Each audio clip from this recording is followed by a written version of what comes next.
മറ്റുള്ളവരോട് ക്ഷമിച്ചുകൊണ്ട് നമുക്ക് പ്രാർത്ഥിക്കാം. സംഖ്യയുടെ പുസ്തകം 14 അധ്യായം 18 ഇങ്ങനെ പറയുന്നു: ദൈവം ദീർഘക്ഷമയും മഹാദയയുള്ളവനും അകൃത്യവും ലംഘനവും ക്ഷമിക്കുന്നവനുമാകുന്നു. സ്വർഗീയ പിതാവേ, അങ്ങ് ദീർഘമായി ക്ഷമിക്കുന്നവനാകിയാൽ ഞാൻ അങ്ങയെ സ്തുതിക്കുന്നു.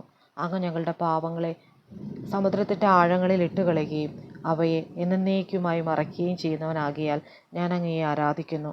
യേശുവേ, അങ്ങയുടെ കൈകളിൽ റോമൻ പടയാളികൾ ആണിയടിച്ചു കയറ്റുമ്പോഴും അവരോട് ക്ഷമിക്കാൻ അങ്ങ് പിതാവിനോട് പ്രാർത്ഥിച്ചുവല്ലോ. ആ മനോഭാവം ഞങ്ങൾക്ക് നൽകണമേ.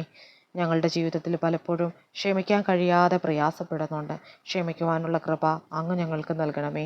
അങ്ങയുടെ ദിവ്യ സ്വഭാവം ഞങ്ങളിൽ പകരണമേ. ഞങ്ങളുടെ ഹൃദയത്തിലെ കയ്പും വെറുപ്പും ഞങ്ങൾക്ക് ഉപേക്ഷിക്കാൻ കൃപ തരണമേ. ദൈവസ്നേഹത്തിൻ്റെ നിറവിൽ ഞങ്ങളിപ്പോൾ അങ്ങയെ സ്വീകരിക്കുന്നു. ദൈവമേ, ഞങ്ങളുടെ ഉള്ളിൽ വെറുപ്പും കയ്പുമുള്ള ആളുകളുടെ പേരുകൾ മനസ്സിൽ ഞങ്ങൾ ഓർത്ത് പ്രാർത്ഥിക്കുന്നു. ഈ വ്യക്തികളെ മനസ്സുകൊണ്ടും വാക്കുകൊണ്ടും ഞങ്ങൾ ശപിക്കുകയും അവർക്ക് തിന്മ വരുവാനിച്ഛിക്കുകയും ചെയ്തത് ഇപ്പോൾ ഞങ്ങൾ റദ്ദ് ചെയ്യുന്നു. അവരെ ഞങ്ങൾ യേശുവിൻ്റെ നാമത്തിൽ അനുഗ്രഹിക്കുന്നു. ഈ ക്ഷമാശീലം തുടരുവാൻ ഞങ്ങളെ സഹായിക്കണമേ. ഞങ്ങളുടെ പ്രാർത്ഥന അങ്ങ് സ്വീകരിച്ചതിനായി നന്ദി പറയുന്നു. ലൂക്കോസ് 23:34 പിതാവേ, തങ്ങൾ ചെയ്യുന്നത് എന്താകുന്നു എന്ന് ഇവർ അറിയായ്കയാൽ ഇവരോട് ക്ഷമിക്കണമേ എന്ന് യേശു പ്രാർത്ഥിച്ചതുപോലെ ഞങ്ങളും പ്രാർത്ഥിക്കുന്നു. അങ്ങ് ഞങ്ങളുടെ പ്രാർത്ഥന കേട്ടതിനായി നന്ദി പറയുന്നു. യേശുവിൻ്റെ നാമത്തിൽ തന്നെ. ആമേൻ.